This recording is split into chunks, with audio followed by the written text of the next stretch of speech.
Hello बच्चों, कैसे हैं आप। मैं उम्मीद कर रहा हूं कि आप बिल्कुल ही ठीक होंगे।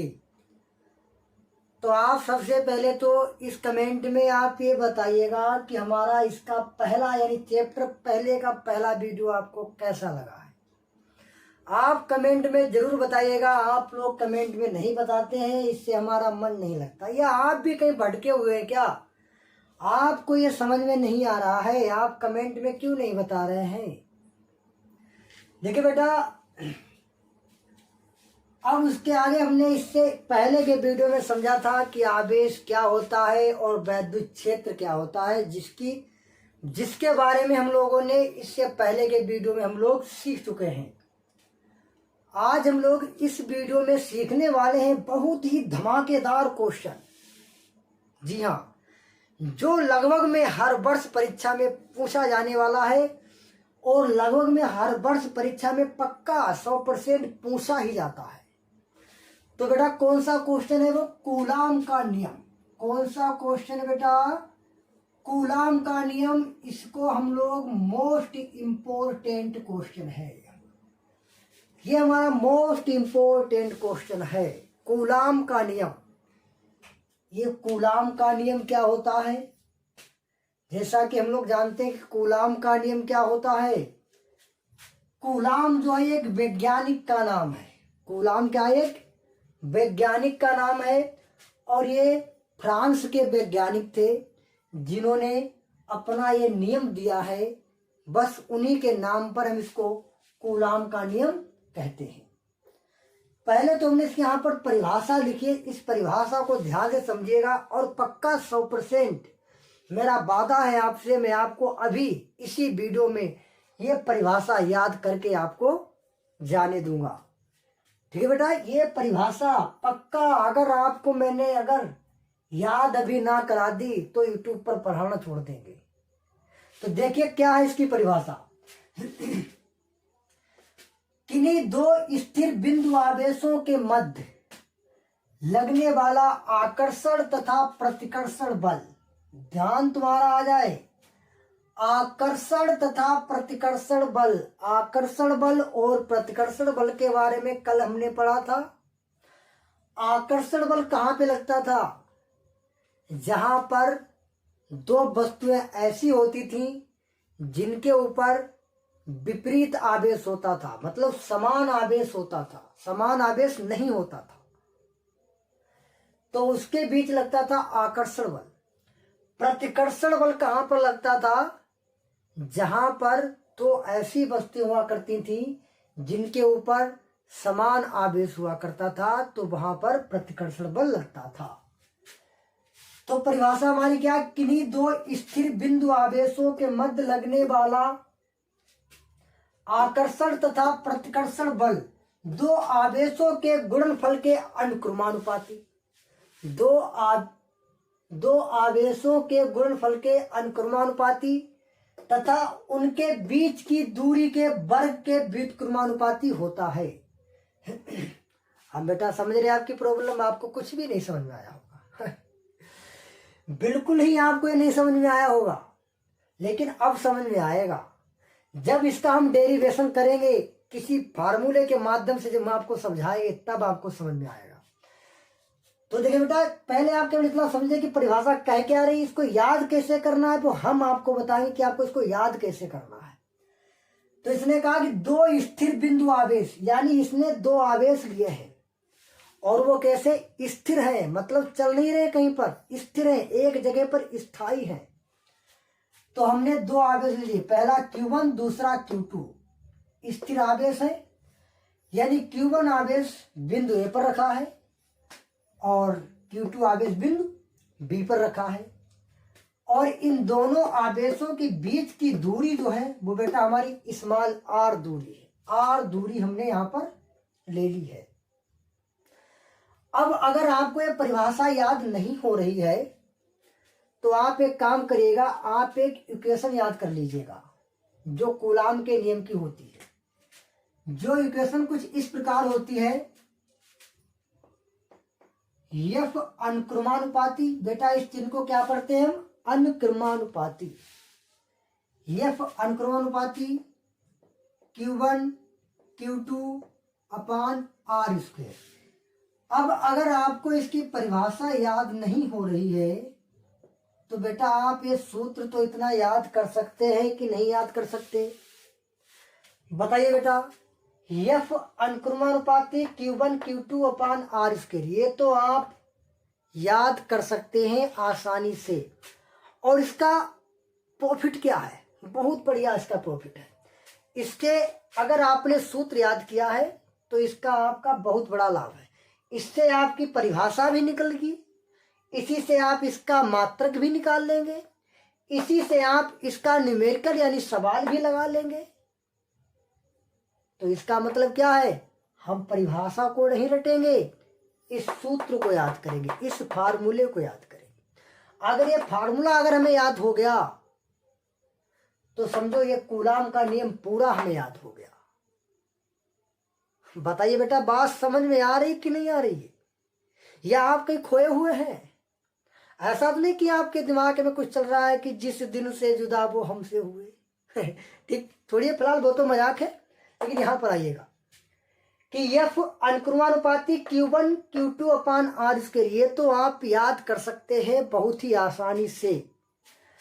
अब देखिए इसमें क्या करने वाले हैं, आपको पता ये चिन्ह किसका है, अनुक्रमानुपाती, अनुक्रमानुपाती का चिन्ह है Q1 Q2 upon R square. बात आ गई समझ में? इसको याद करने के बाद कूलाम का पूरा नियम हमें याद हो जाएगा। कैसे होगा, इसी स्टेप को बेटा हम तोड़ दे रहे हैं। कैसे तोड़ दे रहे हैं, एफ अनुक्रमानुपाती Q1 Q2, समझ रहे हो, एफ अनुक्रमानुपाती Q1 Q2 और गुणे 1 अपान आर स्क्वायर। क्या इसको लिख दें, बताइए बेटा बात समझ।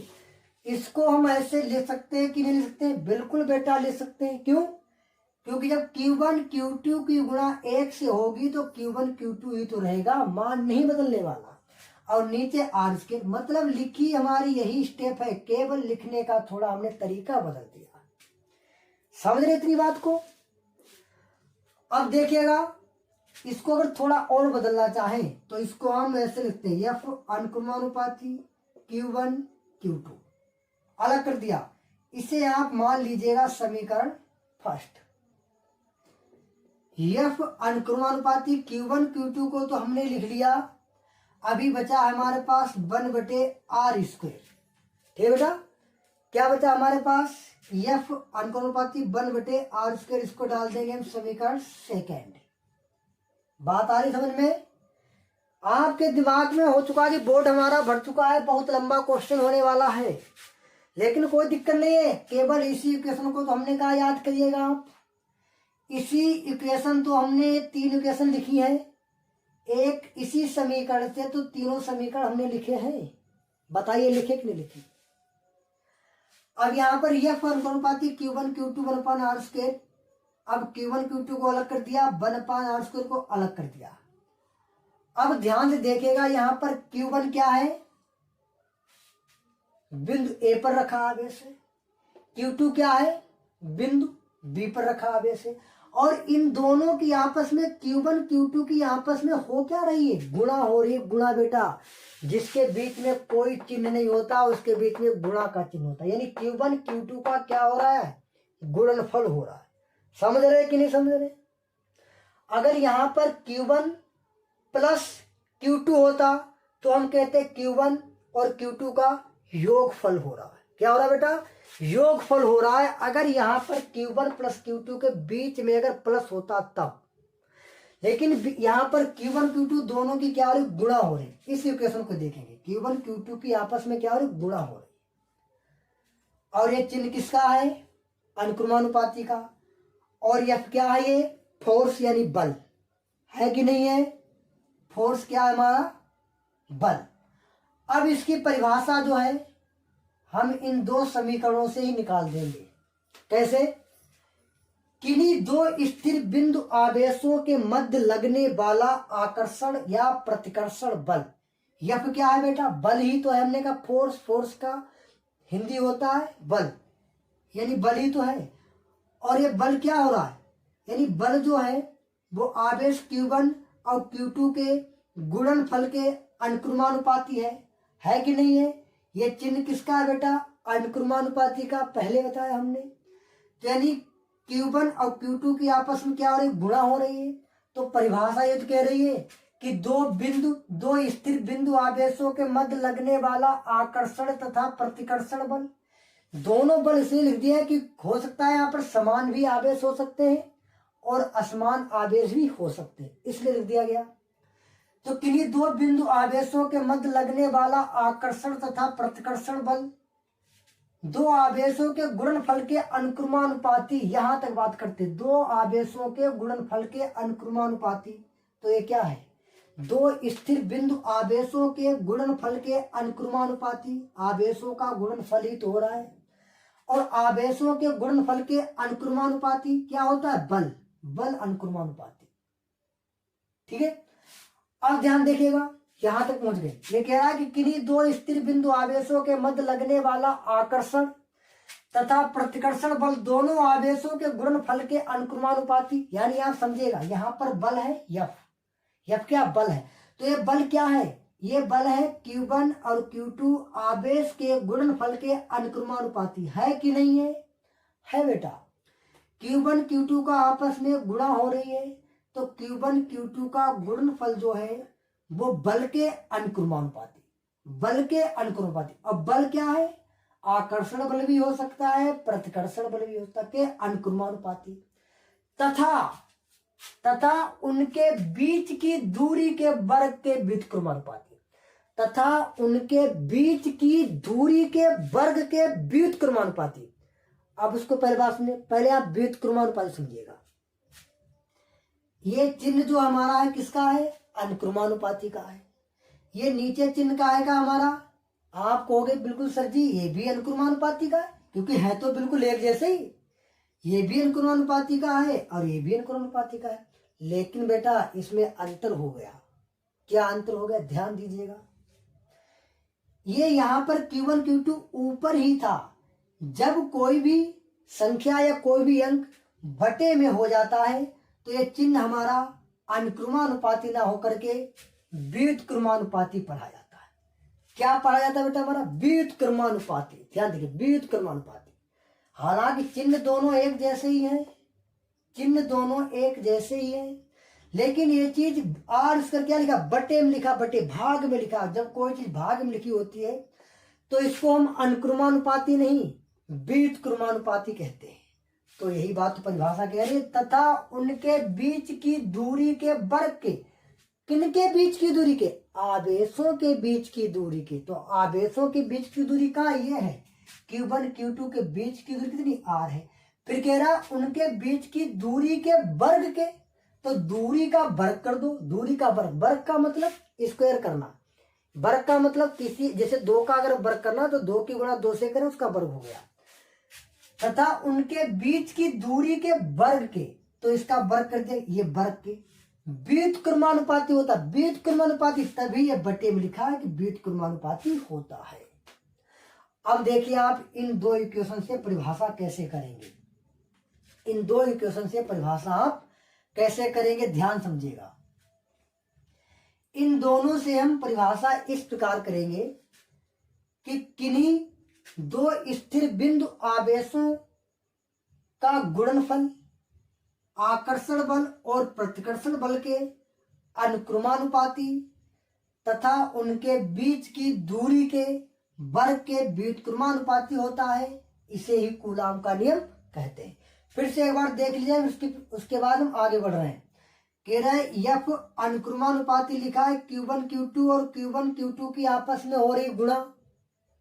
तो क्या करेंगे, किन्हीं दो स्थिर बिंदु आवेशों के मध्य लगने वाला आकर्षण या प्रतिकर्षण बल दोनों आवेशों के गुणनफल के, भाई गुणनफल तो दोनों आवेशों के गुणनफल के अनुक्रमानुपाती तथा उनके बीच की दूरी के वर्ग के व्युत्क्रमानुपाती होता है, जिसे ही कूलाम का नियम कहते हैं। तो बताइए बेटा ये बात आपको समझ में आई कि नहीं आई। अब हम लोग क्या काम करेंगे, इस इक्वेशन को हम किस प्रकार लिख सकते हैं, इसको इसको एक काम करिएगा, आप इक्वेशन नंबर ए डाल लीजिएगा, ठीक। ये ए और इसकी फर्स्ट सेकेंड। अब इस इक्वेशन को हम कैसे लिख सकते हैं, तो यहां पर लिखेंगे हम समीकरण ए से, समीकरण ए से कैसे, एफ बराबर, अब यहां पर भी आपको समझना है, ये अनुक्रमानुपाती का चिन्ह लगा है, लेकिन जब हम लोग अनुक्रमानुपाती का चिन्ह हटाते हैं तो बराबर लगाते हैं, लेकिन इसकी एक शर्त होती है, जब आप अनुक्रमानुपाती चिन्ह को हटाओगे तो इसके साथ में एक नियतांक यानी कांस्टेंट आ जाता है। क्या आ जाता है बेटा, इसके साथ में कांस्टेंट यानी एक नियतांक आ जाता है जब अनुक्रमानुपाती को हटा करके बराबर लगाते हैं। यानी यहाँ पर जो अनुक्रमानुपाती आएगा वो आएगा 1/4πε0। ध्यान में क्या लिखा है, 1/4πε0, ये कांस्टेंट आ गया। क्यों आ गया, किसकी वजह से आ गया, जब यहां से अनुक्रमानुपाती चिन्ह को हटाया तब बराबर लगाया, और इसकी शर्त यह है कि इसको हटाने पर यहाँ पर क्या हो जाएगा, एक कांस्टेंट यानी एक नियतांक बढ़ जाएगा, जो हमारा है 1/4πε0, ये हमारा बढ़ गया। अब ये यहाँ पर ये तो रहेगा ही Q1 और Q2/r², ये तो बेटा रहेगा ही। ये किसकी वजह से बढ़ गया, एफ की वजह से बढ़ गया है। अब यहां पर लिख देंगे, जहां 1/4πε0 बराबर नियतांक है, यानी 1/4πε0 बराबर क्या है, नियतांक है। और दूसरी बात तो ये, इसका मान जो होता है यानी 1/4πε0 का जो मान होता है वो निश्चित होता है, 9 × 10⁹ होता है। इसका मान बेटा कितना होता है, 9 × 10⁹ इसका मात्रक होता है, सॉरी इसका मान होता है, और इसका मात्रक होता है newton metre square, newton metre square प्रति कूलाम स्क्वायर। ये इसका मान ये फिक्स होता है, इसका मान ये फिक्स होता है, किसका, 1/4πε0 का मान 9 × 10⁹ न्यूटन मीटर स्क्वायर प्रति कूलाम स्क्वायर। इसका मतलब यही, इसका मान होता तो ये वाली इक्वेशन हमारी क्या बन जाएगी बेटा, एफ बराबर, इसकी जगह पर हम क्या लिख सकते हैं, 9 × 10⁹। समझ रहे हैं हमारी बात को।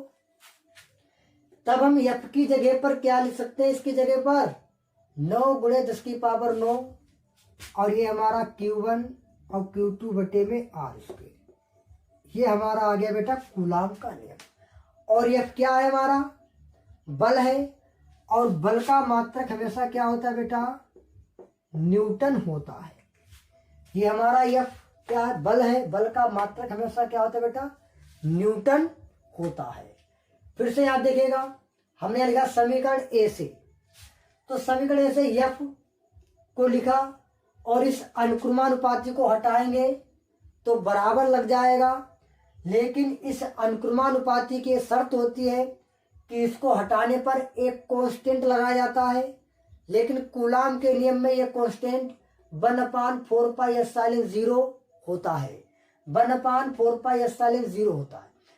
तो इसको हटाया तो कांस्टेंट बढ़ गया, Q1 Q2/r² बिल्कुल वैसे लिख देंगे, जहां 1/4πε0 क्या एक नियतांक है, ये एक नियतांक है। नियतांक का मतलब, जैसे आप जानते हैं नियतांक का मतलब कोई एक नेता, जैसे नेता क्या होता है, हर जगह जा सकता है, वैसे ये भी हर जगह पहुंच सकता है बिना बुलाए हुए, ठीक है। तो वैसे क्या ये 1/4π क्या है, नियतांक है, और इसका मान बेटा फिक्स होता है। इसका मान क्या होता है, फिक्स होता है 9 × 10⁹। किसका मान होता है, 1/4π को मान 9 × 10⁹ होता है, इसका मान फिक्स। तो हमने इस वाली समीकरण में इसकी जगह पर 9 × 10⁹ रख दिया, क्योंकि इसका तो मान है, इसको तो रखा जाएगा। और Q1 Q2/r² हमारा वैसे ही लिखा है, और इसका मात्रक क्या होता है, न्यूटन। तो बेटा, और ये इसको कहते क्या है, ये जो होता है हमारा ये निर्वात की वैद्युतशीलता होती है। ये क्या होती है बेटा, निर्वात की वैद्युतशीलता शीलता, ये होती निर्वात की वैद्युत शीलता होती है। तो बेटा आप हमारी बात को समझ रहे हैं कि नहीं समझ रहे हैं? बिल्कुल ही आप हमारी बात को समझ रहे होंगे। तो चलिए अब इस पर बात करते हैं हम।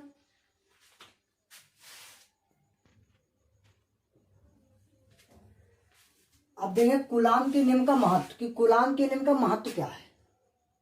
अभी तक मैं समझा कि कूलाम का नियम था क्या, और अब समझेंगे कि कूलाम के नियम का महत्व क्या है। तो कूलाम के नियम का महत्व है कि कूलाम का नियम केवल बिंदु आवेशों के लिए ही लागू होता है।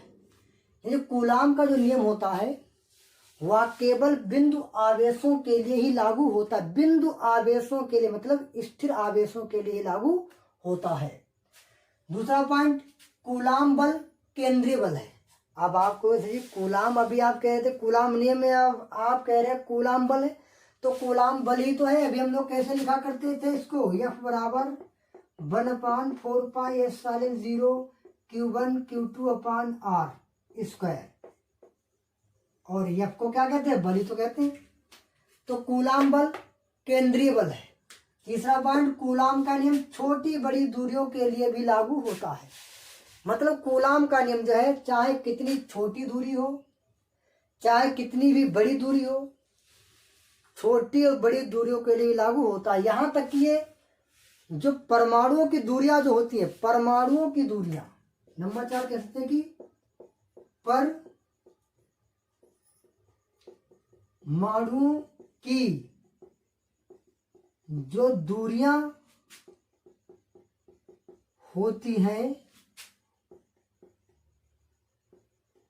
उनमें भी यह नियम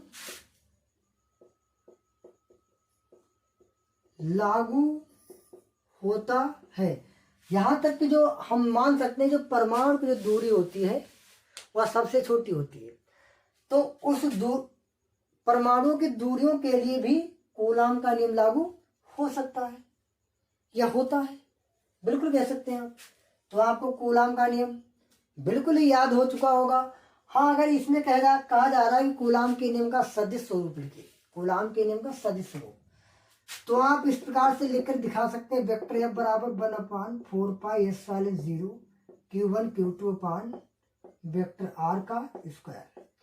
क्योंकि सदिश स्वरूप का मतलब आप जानते हैं, सदिश मीन्स होता है जिनके ऊपर वेक्टर लगा होता है वो सदिश राशियां होती है, जिनके ऊपर वेक्टर नहीं लगा होता वो अदिश रूप होता है। अब अगर आपसे पूछा जा रहा है कि पहली बात तो आपसे पूछेगा नहीं, आपसे यही पूछेगा कि कूलाम का नियम किसे कहते हैं।